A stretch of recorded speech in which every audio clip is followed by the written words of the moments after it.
আপনারা জানেন জনাব তারেক রহমান বিএনপির ভারপ্রাপ্ত চেয়ারম্যান, উনি সাম্য, মানবিক এবং সামাজিক ন্যায় বিচার ভিত্তিক সমাজ প্রতিষ্ঠার কল্পে আমাদেরকে বিভিন্ন জেলা পাঠিয়েছেন। আমরা আমাদের জেলায় কর্মী সভা করছি, জাতীয়তাবাদী যুবদল, স্বেচ্ছাসেবক ছাত্র দলের যৌথ উদ্যোগে, 3 সংগঠনের উদ্যোগে। এবং পরের দিন আমরা বাংলাদেশের পথে প্রান্তরে, গ্রামে গ্রামান্তরে আমরা ঘুরে বেড়াচ্ছি। যে প্রান্তিক জনগোষ্ঠী বাংলাদেশের, এদের কাছে জনাব তারেক রহমানের এই সাম্য, মানবিক বাংলাদেশ গড়ার যে বার্তা, সে বার্তা পৌঁছে দেওয়ার জন্য আমরা মাঠে ঘাটে পথে প্রান্তরে ঘুরে বেড়াচ্ছি।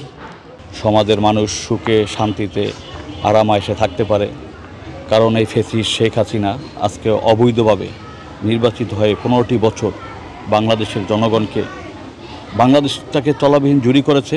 বাংলাদেশের জনগণের আজকে ব্যবসা নেই, বাণিজ্য নেই, ব্যাংকের টাকা নেই।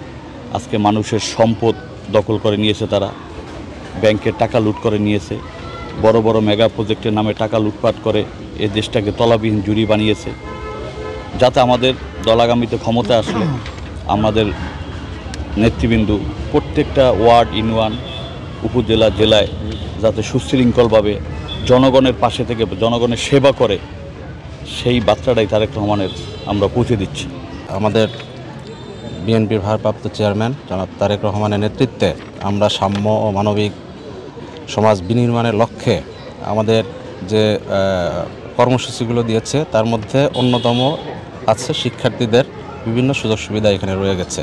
তার মধ্যে এখানে ফ্যামিলি কার্ডের কথা আছে, হ্যাঁ, যে প্রত্যেক মাস শেষে একটা ফ্যামিলির দ্রব্যমূল্য, হ্যাঁ, নিত্য প্রয়োজনীয় যে জিনিসগুলো দরকার হয় পরিবারের, এই পরিবারের মাস শেষে এই ফ্যামিলি কার্ডের মাধ্যমে ওনারা বিনামূল্যে পাবে।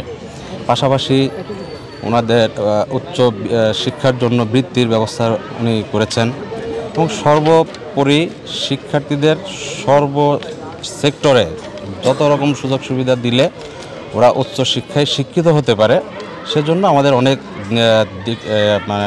ইয়েতে রয়েছে, হাতে পরিকল্পনা রয়েছে আমাদের বিএনপির জনাব ভারপ্রাপ্ত চেয়ারম্যান দেশনায়ক তারেক রহমানের। এই বার্তাগুলোই আমরা আসলে মানুষের মাঝে বলে দিচ্ছি। তারেক রহমানের 1 নম্বর দফাটি হচ্ছে বাংলাদেশে সংবিধানকে সংশোধন করে ভোটের অধিকার ফিরিয়ে আনা। এটা হচ্ছে তার সর্বপ্রথম দফা।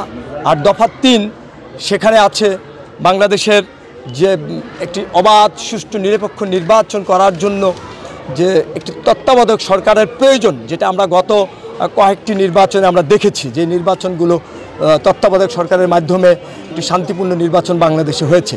এবং সেই শান্তিপূর্ণ নির্বাচনের পরিবেশ ফিরিয়ে আনার জন্য সেই 31 দফার মধ্যে বাংলাদেশের রাষ্ট্র সংস্কারের মধ্যে সেই তত্ত্বাবধায়ক সরকার ফিরিয়ে আনার ব্যবস্থাটাও চালু আছে। ধন্যবাদ।